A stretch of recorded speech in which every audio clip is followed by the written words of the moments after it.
Constitución, pero está por debajo o por encima de la ley. Esto, los autores aquí se dividen. En algunos casos ubican a los tratados casi en el, digamos, en el mismo rango que la ley, entienden que tienen una relación de competencia entre los tratados y la ley. Y por otro lado, otros autores hablan de una superioridad del tratado sobre la ley. En principio,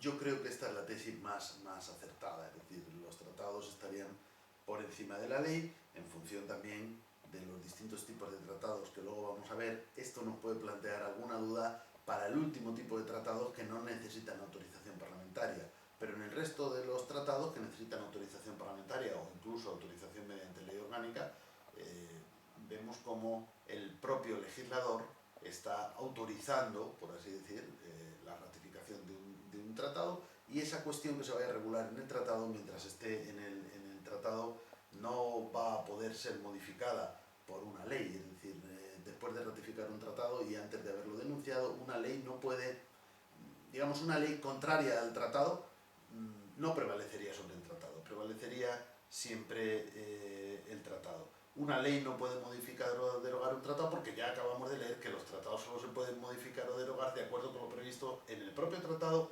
o en el derecho internacional. Por eso digo, algunos autores han tratado de explicar esto desde un principio de competencia, es decir, bien, las Cortes autorizan y entonces estas materias pasan a ser reguladas por tratado, pero claro, yo creo que esto es difícil explicarlo desde este punto de vista porque el principio de competencia requiere que la Constitución hubiera dicho ya qué materias van a ser reguladas por tratados, y en realidad toda materia puede ser regulada por tratados. No hay unas materias que puedan ser reguladas por tratados y otras que no. Lo único que dice la Constitución es que, según la materia, habrá un procedimiento de autorización para la celebración del tratado o no. O no requeriría en ese procedimiento, digamos, de autorización parlamentaria, ¿no? Procedimiento previo de autorización. Por eso yo me inclino más por entender que el tratado en realidad prevalece sobre la ley. Porque así como la ley no puede modificar un tratado, el tratado sí puede modificar una ley. Lo que pasa es que ese tratado que implique modificación de una ley, como vamos a ver después, va a requerir previa autorización parlamentaria. Pero en el momento que se produzca esa autorización y se ratifique un tratado que contenga estipulaciones contrarias a las leyes, pues ese tratado va a derogar esa ley, va a prevalecer. De tal manera que los tratados van a prevalecer sobre las leyes y las leyes no van a prevalecer sobre los tratados. Por lo tanto, nos podemos inclinar por esa superioridad de rango. Sin dejar de mostrar alguna duda respecto a la última categoría de tratados que no requieren esa autorización parlamentaria. Pero, en fin, yo creo que en definitiva eso tiene que ver con un procedimiento de aprobación, y esos tratados, por definición, no van a entrar en contradicción con leyes. Con lo cual, no se va a plantear el conflicto entre esa categoría de los tratados y las leyes, sería un conflicto meramente teórico, porque si supusieran modificación o reforma de las leyes, ya se seguiría otro procedimiento. Lo que sí es cierto es que esos tratados, una vez que entran en vigor, pues si posteriormente hay una ley sobre esa materia, porque no la había, pero se produce esa regulación, entonces hay que decidir la cuestión del rango. Yo creo que el tratado sigue teniendo un rango superior, aunque no fue autorizado por las Cortes, es porque no había necesidad de esa autorización, porque no había modificación legislativa, y si el legislador lo quiere regular en el futuro, bueno, pues lo que tiene que hacer el Estado español, como hemos dicho, es denunciarlo, desvincularse, y entonces el legislador podría regularlo, y si no, pues lo puede regular siempre que no contradiga el propio tratado, porque la ley estará por debajo del tratado, puede, digamos, desarrollar esas materias, pero ya tomando como marco el propio tratado. Por lo tanto, con las muchas dudas que existen en esta materia, yo creo que tiende a abrirse paso la idea de que el tratado está por debajo de la Constitución, pero está por encima de la ley desde el punto de vista del ordenamiento jurídico español, porque esa primera parte de que está por debajo de la Constitución, como ya hemos apuntado antes, desde la perspectiva internacional incluso sería cuestionable, porque la prevalencia de los tratados o del derecho internacional sobre el derecho interno no admite o no conlleva excepciones de ese tipo. Por lo tanto, ahí sí vemos también una contradicción entre la conclusión conclusión de derecho internacional y la de derecho interno. Pero desde la perspectiva de la Constitución española, que somete a los tratados a control de constitucionalidad, creo que la conclusión es, como acabo de decir, que el tratado está por debajo de la Constitución, pero está por encima de la ley. Bien, con esto entraríamos en el segundo epígrafe o apartado que se refiere a los tipos de tratados en el ordenamiento constitucional español. Bien, para ello tenemos que acudir a los artículos, como ya se ve aquí, 93, 94.1 y 94.2. De hecho, estos son los tres tipos de tratados de acuerdo con el ordenamiento interno constitucional español. Bien, esos tres tipos de tratados se distinguen por el procedimiento de aprobación, y ese procedimiento de aprobación va a estar en función de la materia del propio tratado.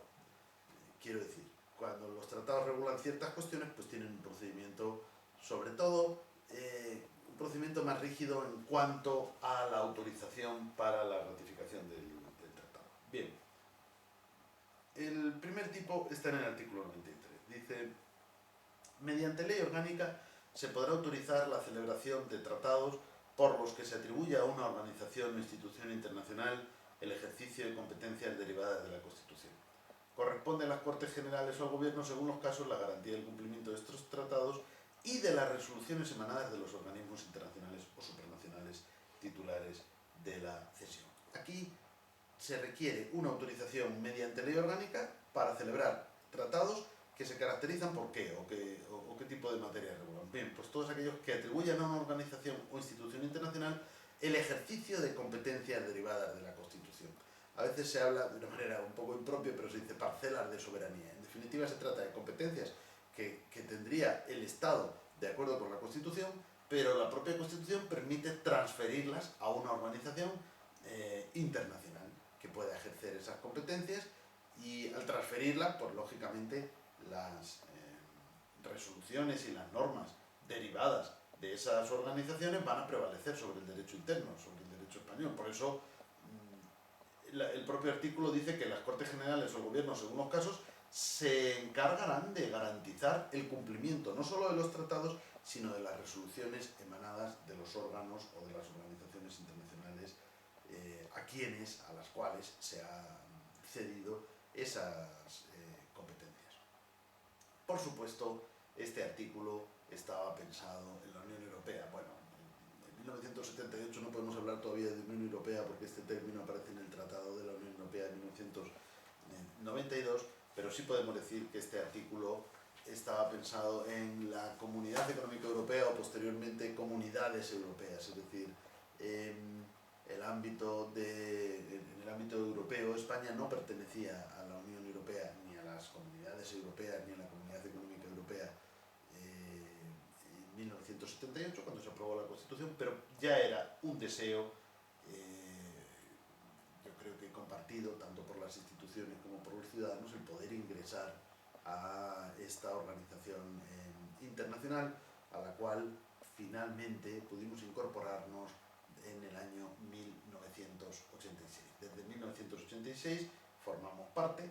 Esta comunidad pues tenía en aquel momento el Tratado Constitutivo de la Comunidad Económica Europea en 1957. Además de la Comunidad Económica Europea, previamente habían existido la Comunidad Europea del Carbón y del Acero, desde 1950, y la Comunidad Europea de Energía Atómica. Todas estas luego se fusionarían en las llamadas comunidades europeas y luego en singular Comunidad Europea.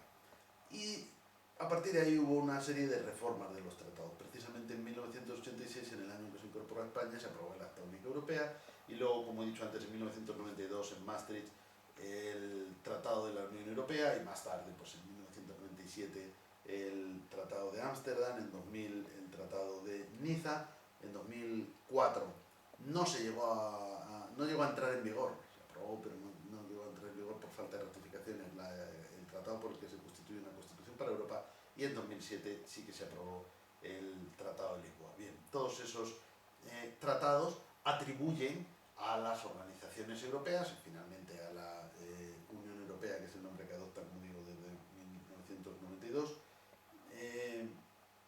competencias que derivan de la Constitución. Y por lo tanto, todos esos tratados que he mencionado han requerido una previa autorización mediante ley orgánica para su, dice la Constitución, celebración, si nos damos cuenta, en todos estos artículos de la Constitución va a hablar celebración, nos estamos refiriendo a la ratificación, ya hemos explicado antes los distintos momentos, el momento en el que podemos entender que la Constitución considera la celebración de un tratado es el momento de la ratificación. Bien, por la trascendencia de transferir a una organización internacional competencias derivadas de la Constitución, el constituyente ha querido exigir la norma de mayor rigidez, digamos, no de mayor rango, porque todas las normas con rango de ley pues tienen el mismo rango, como ya vimos en su momento, pero de mayor rigidez al requerirse mayoría absoluta en el Congreso para su aprobación, como requisito previo para esta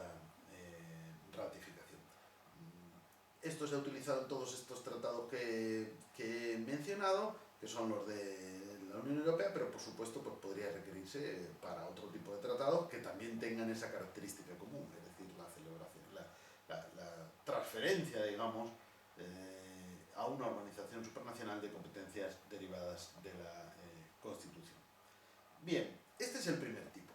El segundo tipo está en el artículo 94 y también requiere autorización, pero esta no va a ser mediante ley orgánica. Vamos a leerlo porque aquí ya sí que hay una enumeración de materias. En el artículo 94, la prestación del consentimiento del Estado para obligarse por medio de tratados o convenios requerirá la previa autorización de las Cortes Generales en los siguientes casos. Y aquí se enumeran los siguientes casos. A. Tratados de carácter político. B. Tratados o convenios de carácter militar. C. Tratados o convenios que afecten a la integridad territorial del Estado o a los derechos y deberes fundamentales establecidos en el título primero. D. Tratados o convenios que impliquen obligaciones financieras para la hacienda pública.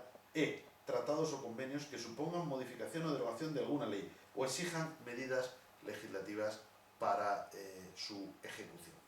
Bien, como vemos aquí tenemos 5 materias, pero son materias grandísimas, es decir, amplísimas.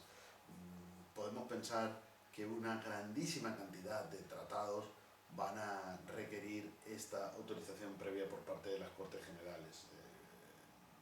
Con todas las dudas que podamos tener para interpretar lo que es un tratado de carácter político, a todos se nos puede ocurrir que hay muchos tratados que van a tener carácter político, o por ejemplo que afecten a los derechos y deberes establecidos en el título primero, que son amplísimos, hay una grandísima cantidad de derechos, o que impliquen obligaciones financieras para la hacienda pública, o ese último apartado al que ya nos habíamos referido, los que supongan modificación o derogación de alguna ley o exijan medidas legislativas para su ejecución. Por eso yo decía que todos los demás, es decir, los que están en el 94.2, a pesar de que no requieren autorización por las Cortes Generales, no van a plantear en realidad un problema de conflicto con leyes.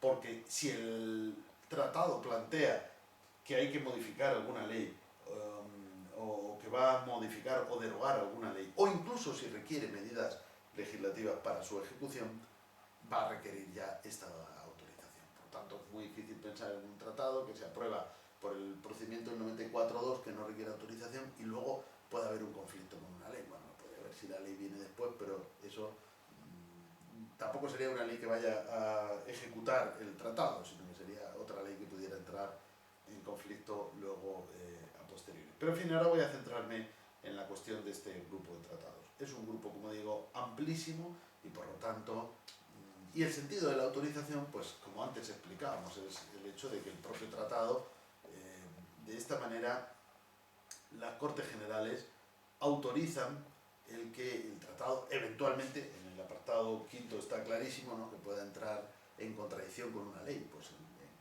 después de esta autorización está claro que ese tratado que entra en contradicción con la ley deroga la ley, va a prevalecer sobre la propia ley. Y en los demás casos, obviamente por la trascendencia, los que afectan a derechos o deberes fundamentales establecidos en el título primero, pues como es lógico, porque esos tratados van a tener, más allá del compromiso del Estado, unas consecuencias que van a implicar a los derechos de los particulares electorales y por eso se requiere esa especial autorización, o, como antes hemos leído, por los de carácter político o carácter militar, o los que impliquen obligaciones financieras para la hacienda pública. La verdad es que cabe pensar que una grandísima cantidad de tratados, cabe pensar, y siguiendo la práctica de los tratados que España viene firmando y ratificando, una grandísima cantidad de estos tratados requieren esta autorización por parte de las Cortes Generales.